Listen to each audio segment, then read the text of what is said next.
Hello traders, welcome to your Follow the Bots S&P 500 Daily Market Recap, sponsored by Zaner. Since 1980, Zaner has been helping futures, commodity, and forex traders trade smarter, faster, and easier.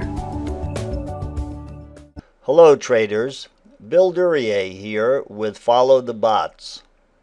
Welcome to the Daily Market Recap, a detailed review of the market structure and the key support and resistance levels in the S&P 500 E-mini. Today is Tuesday, September 10th, 2013. Having established a new base of support and accumulated positions down at or near 1624, 1625, S&P futures have now auctioned above near-term resistance at 1670 and have now auctioned back into the upper supply cluster. During the previous time the market spent between 1670 and 1705, there were numerous sessions of narrow range development as the market struggled to attract buying interest above the 1700 price level. Back in July, when the S&P auctioned back to the previous multi-year high at or near 1680, the initial range extension above the prior multi-year high lasted only 2 days until the S&P pulled back down to the starting point at or near 1675. The second attempt to extend the trading range higher, above 1700, also stalled after 2 days. In that instance, the S&P also sold off from the multi-year high and pulled back at or near 1670. There are several reasons why the S&P could not attract buying interest above 1700. The primary reason has to do with the current multiple or price to earnings ratio in the S&P. At 1700, the S&P is trading above 15 times earnings. This places the S&P at or near its historic price to earning ratio. In order for that multiple to be viable, the U.S. economy needs to be functioning on all cylinders. In previous instances, when the S&P evaluations reached that multiple, the U.S. economy was generating over 400,000 jobs a month. There was no Fed stimulus to prop the market up. There was no extraordinary, unconventional, accommodative monetary policy being offered by the Fed, wherein the effective interest rates were at zero, and now the market is attempting to auction back to the multi-year high. The retracement, should the S&P auction up to 1705, is likely to correlate with the September 17th and 18th FOMC announcement. It is widely accepted that at the next FOMC session, the Federal Reserve will announce some form of tapering its accommodative monetary policy, otherwise known as quantitative easing. The jobs market in the U.S. is still anemic and appears to be systemically so.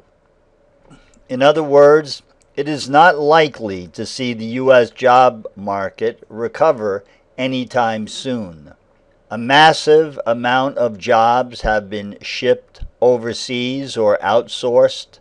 Numerous factories have closed since the financial crisis. New factories are leaning towards robotics, and the American consumer is primarily dependent upon the service economy to sustain a living.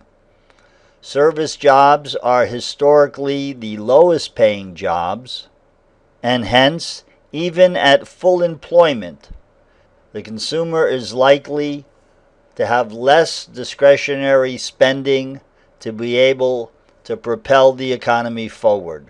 The market appears to be heading back to the historic high as quickly as possible, while as intraday traders, it matters not to us whether the market is advancing or declining. Opportunities can be found on either side of the market. However, as we shall discuss in today's recap, the majority of the gains since the S&P gapped above last Friday's close at 1653 have occurred in the overnight session. The point and figure chart shows where the S&P was trading at Friday's close, down at 1653. The S&P had auctioned back up to Friday's high at the start of Monday's session. There was no pullback opportunity to fill the gap at Friday's close, nor was there even a minor pullback to the overnight low. The rally up to 1663 was followed by a 3-point pullback at or near 1660, following which the S&P auctioned up at or near 1666. While this minor pause looks like it is insignificant on the point and figure chart, the amount of time the S&P spent flat here was several hours.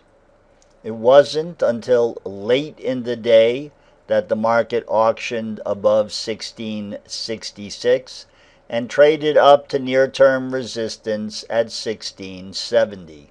Having auctioned up to 1670, the vertical price movement stalled, the market lost momentum, and a horizontal consolidation formed, and the S&P traded in approximately a 3-point trading range.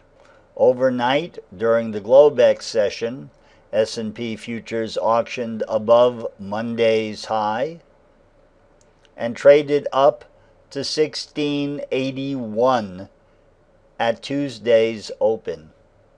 There was a minor pullback down to 1677. The market auctioned back up and made a modest higher high, trading up to 1682. There was a retest of the opening range low at the close of the European session, and the S&P once again traded in an extremely narrow trading range into the close. Thus, as the point and figure chart illustrates, the major gains occurred during the overnight session. If traders hesitated to buy late, expecting and or hoping for a more favorable trade location, they were disappointed. Each time the market flatlined, it eventually found momentum and another minor upleg began. For a more detailed look at Tuesday's market developments, we will turn our attention to the micro 5-tick range chart.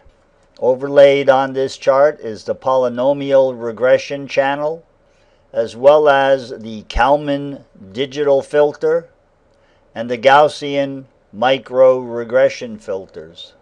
The alphabetical abbreviations that you see on the chart are surfaced by the Skido order flow algorithm. Following the minor pullback to 1667 at today's open, the S&P retested the high at 1681, 1682.